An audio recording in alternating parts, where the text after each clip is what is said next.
Form ల్యాండ్స్పై మీకేం హక్కు, వాటిని కొనొద్దని హైడ్రా ఎలా చెప్తుంది? ఫ్రీలాన్స్ అమ్మకాలను ఆపగలిగారా? తెలంగాణ వాళ్ళెవరూ రియల్ ఎస్టేట్ వ్యాపారం చేసుకొని బతకద్దా? నిప్పులు చెరిగిన రియల్టర్స్ అసోసియేషన్. స్థానిక ఎన్నికల్లో కాంగ్రెస్కు వ్యతిరేకంగా పనిచేస్తామని హెచ్చరిక. ఫామ్ ఫ్లాట్ విషయంలో హైడ్రా కమిషనర్ రంగనాథ్ పరిధి దాటి మాట్లాడుతున్నారంటూ Telangana real estates association మండిపడింది.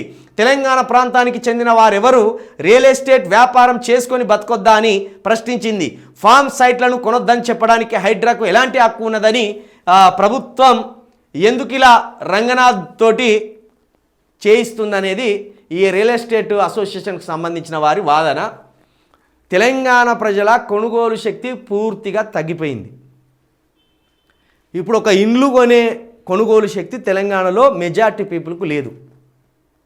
Flats కొనే శక్తి తెలంగాణ ప్రజల ఆర్థిక శక్తికి పడిపోయింది.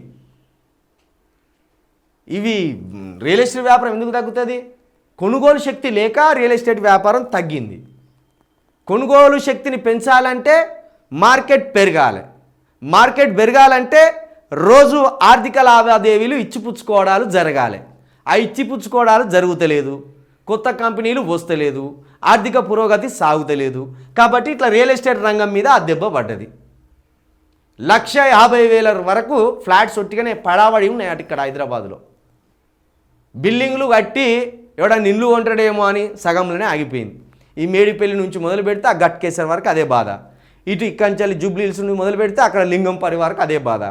ఇటు కూడా ఏది విమానాశ్రయం వరకు అదే బాధ.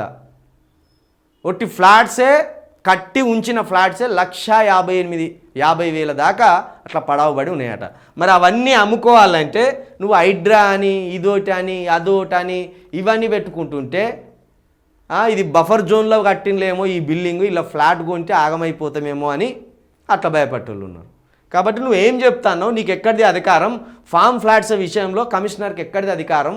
నువ్వు ఎవరు ఇంత దౌర్జన్యం చేయడానికని ఇప్పుడు ఆఖరికి రియల్ ఎస్టేట్స్ అసోసియేషన్ తిరగబడే కాడికి వచ్చింది. మీరు ఇంకా ఇట్లనే చేసి దుర్మార్గంగా వ్యవహరిస్తే ఖచ్చితంగా ఏదో ఒకటి అయితే జరుగుతుంది, ఊహించండి. అక్కడ దాకా తెచ్చుకోకండి.